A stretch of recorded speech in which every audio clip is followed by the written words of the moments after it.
2023లో తెలంగాణకు ప్రత్యేక సంవత్సరంగా నిలుస్తుంది. ఎన్నో ఏళ్లుగా ఎదురుచూసిన పాలమూరు రంగారెడ్డి ప్రాజెక్టులో తొలి అంకం పూర్తి కావడంతో పాటు బీసీ బంధు, మైనార్టీ బంధును గత ప్రభుత్వం తీసుకొచ్చింది. ఎన్నో ఏళ్లుగా హైదరాబాద్ శివారు ప్రజలను ఇబ్బంది పెట్టిన 111 జీవోను రద్దు చేయడంతో పాటు పోడు పట్టాల పంపిణీని మొదలుపెట్టడంతో గిరిజనుల జీవితాలు బంగారుమయమయ్యాయి.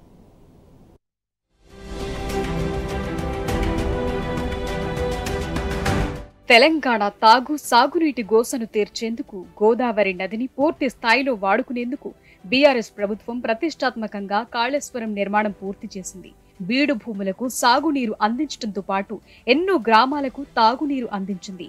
అదే స్ఫూర్తితో ఎన్నో అడ్డంకులు ఎదుర్కొని బయటపడిన పాలమూరు రంగారెడ్డి ప్రాజెక్టుకు 2023లో మహర్దశ వచ్చింది. పాలమూరు గడ్డపై అపూర్వ జలదృశ్యం ఆవిష్కృతమైంది. తెలంగాణ సర్కార్ ప్రతిష్టాత్మకంగా చేపట్టిన పాలమూరు రంగారెడ్డి ఎత్తిపోతల పథకంలో భాగంగా నీటి ఎత్తిపోతలను గత సెప్టెంబర్ 16న ప్రారంభించింది. దశాబ్దాలుగా సాగునీటి కోసం కలలుగంటున్న పాలమూరు ఉమ్మడి జిల్లా ప్రజల చిరకాల వాంఛను కేసీఆర్ సాకారం చేశారు.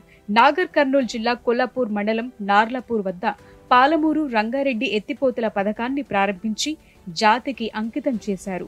నార్లాపూర్ పంప్ హౌస్ వద్ద 145 మెగావాట్ల సామర్థ్యమున్న మోటార్లను ఆన్ చేసి జలాల ఎత్తిపోతలను ప్రారంభించారు. గత ప్రభుత్వ హయాంలోనే దాదాపు 80% పైగా వర్క్ కంప్లీట్ అయింది.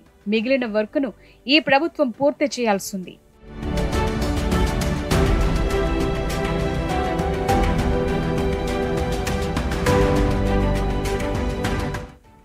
హైదరాబాద్ చుట్టుపక్కల అభివృద్ధికి గొడ్డలి పెట్టులా మారిన జీవో 111ను గత ప్రభుత్వం మే నెలలో ఎత్తివేసింది. హైదరాబాద్ మహానగరానికి అత్యంత చేరువలో ఉన్న భూములను వ్యవసాయేతర కార్యకలాపాలకు వినియోగించుకునేందుకు అనుమతి లేక ఇబ్బంది పడుతున్న ఆయా గ్రామాల ప్రజల కళ్లల్లో సంతోషం నింపింది.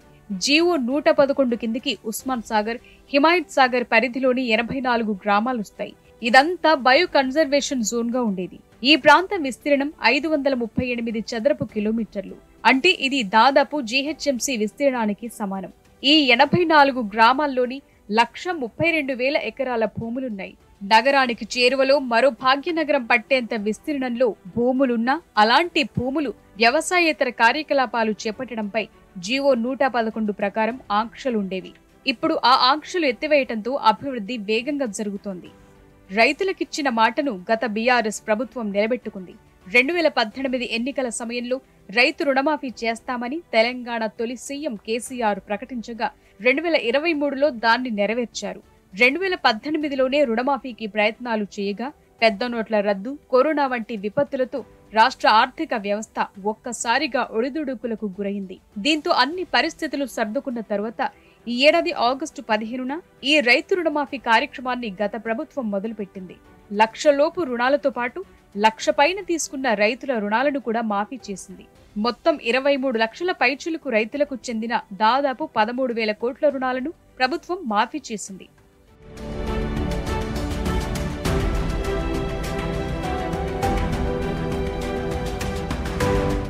హైదరాబాద్ మెట్రోను ఎయిర్పోర్టు వరకు విస్తరించే ప్రయత్నాలను గత బీఆర్ఎస్ ప్రభుత్వం చేసింది. రాయదుర్గం నుంచి శంషాబాద్ ఎయిర్పోర్టు వరకు 32 కిలోమీటర్ల దూరం మెట్రో కోసం గత ప్రభుత్వం అన్ని ఏర్పాట్లు చేసింది. గతేడాది డిసెంబర్ నెలలో మెట్రో 2.0కు మాజీ సీఎం కేసీఆర్ శంకుస్థాపన చేశారు. అయితే ఆ ప్రాజెక్టు టెండర్ల దశలోనే ఉండగా ఈ కొత్త ప్రభుత్వం వచ్చి రాగానే దాన్ని పక్కకు పెట్టేసింది. ఔటర్ రింగ్ రోడ్ వెంట మెట్రో ఎందుకంటూ నిలిపివేసింది. హైదరాబాద్ మధ్య భాగం, తూర్పు ప్రాంతం, పాత బస్తీలో ఎక్కువ జనాభా ఉన్నందున వారి సౌలభ్యం కోసం మెట్రో రైల్ ప్రణాళికలు రూపొందించాలని ఆదేశించింది.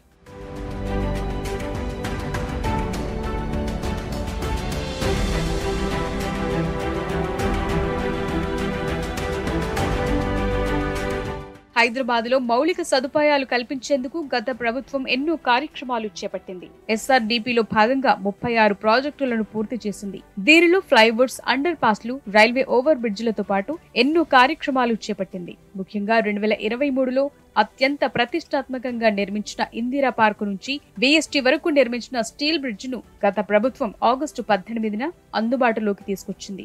450 కోట్లతో మెట్రో రైల్ పై నుంచి ఈ ఉక్కు వంతెనను నిర్మించగా దీనికి తెలంగాణ తొలి హోంమంత్రి దివంగత నేత నాయని నరసింహారెడ్డి పేరును పెట్టింది. SRDPలో 48 ప్రాజెక్టులు చేపట్టగా ఇప్పటి వరకు 36 ప్రాజెక్టులు పూర్తయ్యాయి. మిగిలిన పనులు దాదాపు పూర్తి కావచ్చాయి.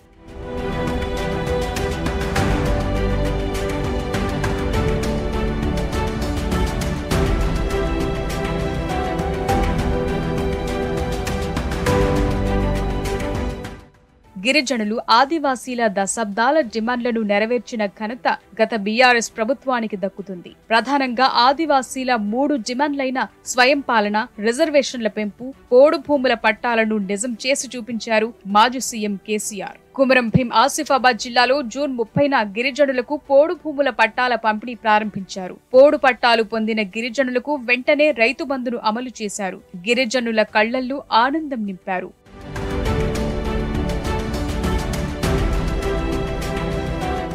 ఇటు దళిత బంధు తరహాలోని బీసీ మైనార్టీ బంధును గత ప్రభుత్వం ప్రతిష్టాత్మకంగా మొదలుపెట్టి అమల్లోకి తీసుకొచ్చింది. పథకం ద్వారా అర్హులైన వారికి ₹1,00,000 ఆర్థిక సాయం అందించింది. మంచిర్యాల జిల్లాలో 2023 జూన్ 9న బీసీ బంధును గత సీఎం కేసీఆర్ ప్రారంభించారు. బీసీ కులవృత్తులను ఆదుకునేందుకు, వారికి చేయూత కల్పించి మరింత ముందుకు తీసుకెళ్లేందుకు రూపొందించిన మహోన్నత కార్యక్రమం ఇది. ఇదే తరహాలో మైనార్టీ బంధును కూడా గత ప్రభుత్వం అమల్లోకి తీసుకొచ్చింది. ఇటు రాష్ట్ర వ్యాప్తంగా నిర్మించిన డబుల్ బెడ్రూమ్ ఇండ్లను గత ప్రభుత్వం అర్హులైన లబ్ధిదారులకు పంపిణీ చేసింది. హైదరాబాద్ పట్టణంలో నిర్మించిన 1,00,000 డబుల్ బెడ్రూమ్ ఇండ్లను ఆగస్టు చివరి వారంలో పంపిణీ చేయడం మొదలుపెట్టింది. ఎలాంటి అవకతవకలకు అవకాశం లేకుండా అర్హులైన వారికే అందించింది. జిల్లాల్లోని మిగిలిన ప్రాంతాల్లో కూడా డబుల్ బెడ్రూమ్ ఇండ్లను పంపిణీ చేసింది. మిగిలిన ఇండ్ల నిర్మాణాలు 80% పైగా పూర్తి కావడంతో వాటిని ఈ ప్రభుత్వం పంపిణీ చేయాల్సింది.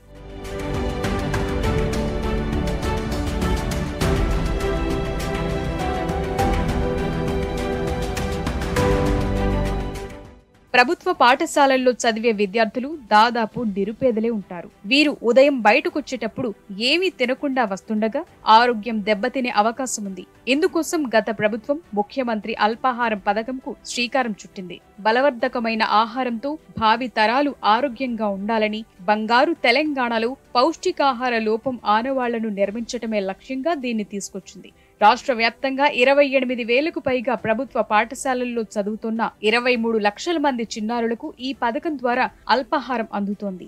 ఇందుకు గత ప్రభుత్వం దాదాపు 500 కోట్లు వెచ్చించింది. తమిళనాడు తర్వాత దేశంలోనే పాఠశాలల్లో అల్పాహారం అందిస్తున్న 2వ రాష్ట్రంగా తెలంగాణ రాష్ట్రం నిలిచింది. ఇటు మన ఊరు మనబడి కార్యక్రమం కింద ప్రభుత్వ బడులకు మహర్దశ తీసుకొచ్చింది.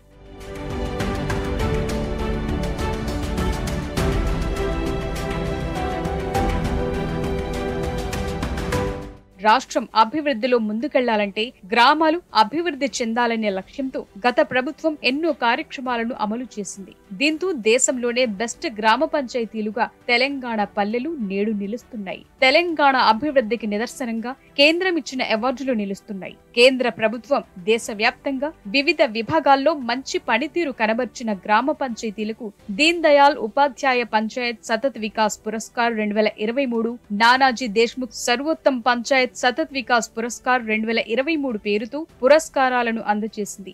ఈ కార్యక్రమం కింద దేశంలో మొత్తం 46 గ్రామ పంచాయతీలకు అవార్డులు దక్కగా అందులో ఒక్క తెలంగాణ రాష్ట్రానికి 13 పురస్కారాలు రావటం విశేషం. ఈ అవార్డులే గత ప్రభుత్వ పనితీరుకు నిదర్శనం. మొత్తంగా 2023లో తెలంగాణ అన్ని రంగాల్లో అభివృద్ధి సాధించడానికి గత BRS ప్రభుత్వం తీసుకున్న నిర్ణయాలే ప్రధాన కారణం.